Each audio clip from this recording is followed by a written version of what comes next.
রাজধানীর বনানীতে বেসরকারি প্রাইমেশিয়া বিশ্ববিদ্যালয়ের ক্যাম্পাসে কিছু শিক্ষার্থীর মধ্যে বিবাদের জেরে ছুরিকাঘাতে শনিবার জাহিদুল ইসলাম পারভেজ নামে এক শিক্ষার্থী নিহত হন। পারভেজ ওই বিশ্ববিদ্যালয়ে টেক্সটাইল ইঞ্জিনিয়ারিং বিভাগের 223 ব্যাচের ছাত্র। এই হত্যাকাণ্ড নিয়ে ফেসবুকে স্ট্যাটাস দিয়েছেন ঢাকা মহানগর দক্ষিণ বিএনপির সিনিয়র নেতা ও ইঞ্জিনিয়ার ইশরাক হোসেন। প্রাইমেশিয়া ইউনিভার্সিটির শিক্ষার্থী জাহিদ ইসলাম পারভেজের হত্যাকাণ্ডের ঘটনায় প্রকৃত অপরাধীদের গ্রেপ্তারে প্রশাসনকে কড়া হুঁশিয়ারি দিয়ে তিনি লিখেছেন, পারভেজ হত্যাকাণ্ডের ঘটনায় প্রকৃত দোষীদের প্রত্যেককে অবিলম্বে গ্রেপ্তার করতে হবে। অনেকেই গ্রেপ্তার হয়েছে, আর কেউ বাকি থাকলে তাদেরকেও ধরতে হবে।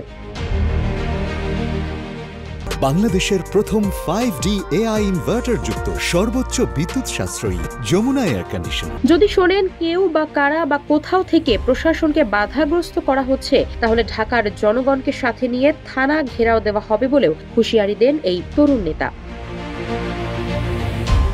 এর আগে শনিবার বিকেল 4:30টায় ইউনিভার্সিটি অফ স্কলার্সের 2 ছাত্রীকে উত্ত্যক্ত করার অভিযোগে জাহিদুল ইসলাম পারভেজের সঙ্গে তর্কাতর্কি হয় তারই বিশ্ববিদ্যালয়ের 3 শিক্ষার্থীর। এক পর্যায়ে 2 পক্ষকে নিয়ে মীমাংসার জন্য বসে বিশ্ববিদ্যালয় কর্তৃপক্ষ।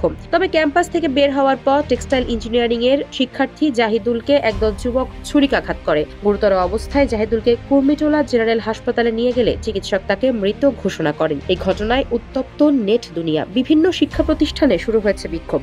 ঘটনায় সন্দেহভাজন 3 আসামিকে গ্রেপ্তার করেছে পুলিশ। আফসারা নাজ, নিউজ ডেস্ক, ইত্তেফাক।